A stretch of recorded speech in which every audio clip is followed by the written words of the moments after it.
ये दो लड़के जो आपस में दोस्त नहीं थे, लेकिन हैरत की बात देखिए कि इन दोनों की प्रेम कहानी एक दूसरे की पत्नी के साथ चल रही थी और दोनों को कानो कान खबर नहीं थी। हर कोई ये सोच रहा था कि मैं उसकी पत्नी के साथ मजे ले रहा हूं, दूसरा वाला ये सोच रहा था मैं उसकी पत्नी के साथ मजे ले रहा हूं, लेकिन ये नहीं पता था कि दोनों की ही पत्नियां एक दूसरे के साथ संबंध बना रही थी। सब कुछ ऐसा ही चलता रहता है। अब इसमें तो दोनों के मजे आ रहे थे, लेकिन इसी बीच एक कांड हो जाता है और कांड ऐसा होता है कि जिसके बाद पूरा मोहल्ला दहल जाता है, जिसमें एक की मौत हो जाती है। मौत किसकी होती है और मौत होने के बाद फिर इस घटना का खुलासा होता है। पुलिस एक एक कर सबको पकड़ती है और जब पकड़ा जाता है तब घटना का खुलासा होता है कि दो मर्द, जो दो युवक थे, दोनों एक दूसरे के दोस्त नहीं थे, फिर एक दूसरे की पत्नियों के साथ कैसे दोनों के संबंध बन गए और उन दोनों के ही संबंध कैसे बने, वजह पूरी जब आप सुनेंगे तो आप चौंक जाएंगे। तो चलते हैं और जो आज की घटना है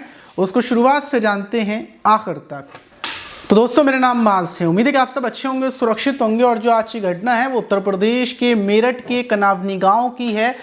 3 मई की सुबह सुबह गांव के लोग उठते हैं, अपने अपने खेतों पर जा रहे होते हैं कि उसी बीच लोगों की नज़र पड़ती है कि जो सूरज वर्मा का खेत है वहां पर एक महिला की लाश पड़ी हुई है और जो महिला की लाश है उसके ऊपर एक भी कपड़ा नहीं है। गांव में खलबली सी मच जाती है कि एक महिला की लाश मिली है।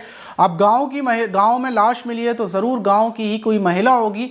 चारों तरफ खलबली पहुंचने के बाद भीड़ वहां पर पहुंच जाती है और भीड़ वो महिला की लाश को देखती है तो लाश का बहुत बुरा हाल हो रहा था।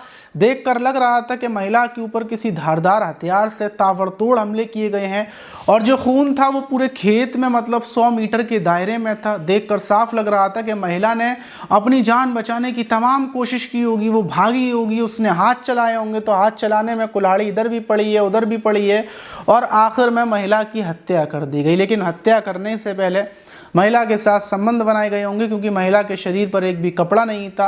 फौरन पुलिस मौके पर पहुंच जाती है। फॉरेंसिक टीम, एफएसएल टीम, तमाम टीमें पूरे 100 मीटर के दायरे में चीज़ों को इकट्ठा करती हैं। महिला की उंगलियां कटी हुई अलग मिलती हैं और जो जानकार थे वो बताते हैं कि महिला ने बचने के लिए हाथ लगाया होगा और जिसने कुल्हाड़ी से वार किया होगा उसकी वजह से कुल्हाड़ी यहाँ हाथ में पड़ी और उंगलियाँ अलग हो गई होंगी।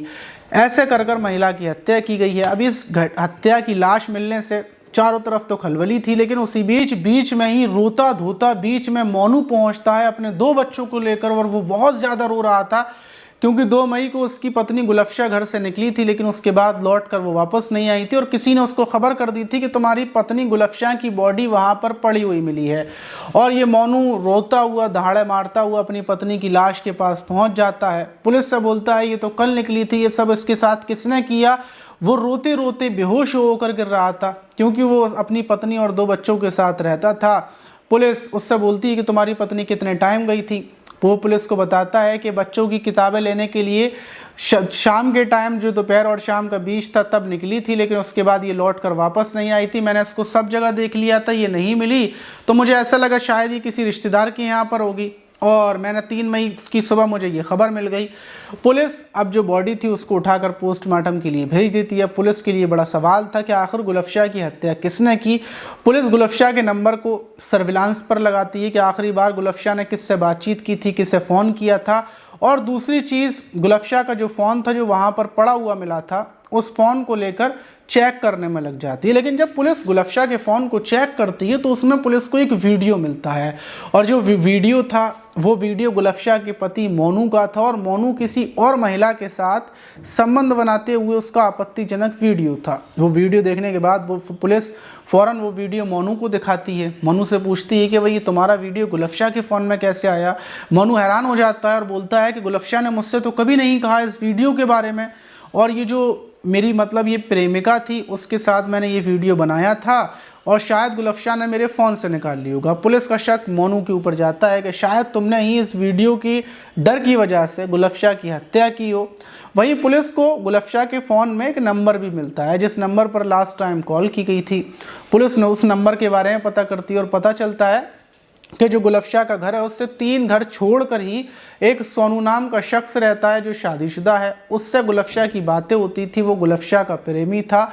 और दूसरी बात, पुलिस को ये भी पता चलती है कि जो मोनू हैं जिस महिला से मोनू संबंध बनाता, वो जो वीडियो गुलफशा के फ़ोन में था वो सोनू की ही पत्नी के साथ था। अब पुलिस हैरान हो जाती है, फ़ौरन पुलिस सोनू को गिरफ्तार कर लेती है। गिरफ्तार करने के बाद अब जाहिर सी बात है कि सोनू की पत्नी का वीडियो गुलफशा के फ़ोन में था और सोनू की गुलफशा प्रेमिका भी, तो पुलिस का दिमाग ठनक जाता है। पुलिस फ़ौरन सोनू को गिरफ्तार कर लेती है और उससे सख्ती से पूछताछ करती है कि हमारे पास सारे सबूत हैं, तुम्हारी पत्नी के साथ मोनू का वीडियो और तुम्हारे मोनू की पत्नी के साथ गुलफशा से संबंध, इसी वजह से तुमने हत्या की है, जल्दी से अपना गुनाह कबूल कर लो वरना फिर हम दूसरा तरीका भी अपना सकते हैं। जब सोनू से ये बात बोली जाती है तो सोनू टूट जाता है और फिर सोनू पूरी कहानी बताता है और पुलिस को जो पूरी कहानी पता चलती है, पुलिस खुद हैरान रह जाती है। कहानी ये थी कि जो ये मोनू था, इसकी 2 शादियां पहले हो चुकी थी, इसने तीसरी शादी गुलफशा से की थी। गुलफशा की भी दूसरी शादी थी, गुलफशा के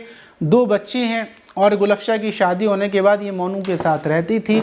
वहीं कुछ महीनों पहले ही गुलफशा की एक सहेली बनती है और जो सहेली बनती है वो मंतुषा बनती है। मंतुषा सोनू की पत्नी थी। अब ये गुलफशा मंतुषा से मिलने के लिए उसके घर जाती थी। वहीं पर मंतुषा के आदमी यानी कि सोनू से इसकी नज़रें मिलती हैं, अवैध संबंध शुरू हो जाते हैं, लेकिन ये बात मंतुषा को नहीं पता थी। अब ये गुलफशा मंतुषा को अपने घर बुलाती है। जैसे गुलफशा मंतुषा के घर गई थी, ऐसे ही वो मंतुषा को भी अपने घर बुलाती है। मंतुषा की यहाँ पर गुलफशा के आदमी मोनू से नज़रें मिलती हैं। अब इधर नज़रें मिल जाती हैं, उधर नज़रें मिल जाती हैं, लेकिन दोनों पत्नियों को नहीं पता था कि उन्होंने एक दूसरे के पति के ऊपर नज़र डाल दी है। अब दोनों के अवैध संबंध छुपा चोरी तरीके से चल रहे थे। लेकिन इसी बीच होता क्या है कि एक दिन मंतुषा गुलफशा के घर पर आती है और गुलफशा तो उस टाइम पर घर पर थी नहीं, मोनू था।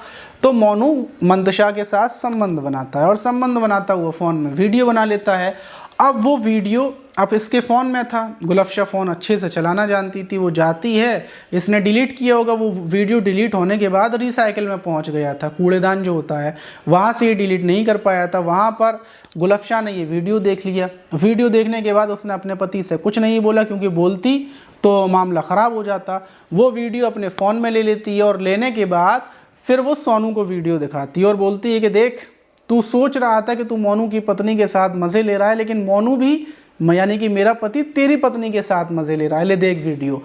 अब जब सोनू वीडियो देखता है तो सोनू के पैरों तले ज़मीन खिसक जाती है और उसके बाद ये गुलफशा सोनू से बोलती है कि अब तू मुझसे शादी भी करेगा, जितने पैसे मैं मांगूंगी मुझे पैसे देगा, अगर तू पैसे नहीं देगा तो मैं इस वीडियो को इस पूरे इलाके में वायरल कर दूंगी। तो जाहिर सी बात है तुझे मंतुषा को छोड़ना पड़ेगा, तेरी तमाम बेइज्जती होगी, रिश्तेदारों में इज्जत ख़त्म हो जाएगी।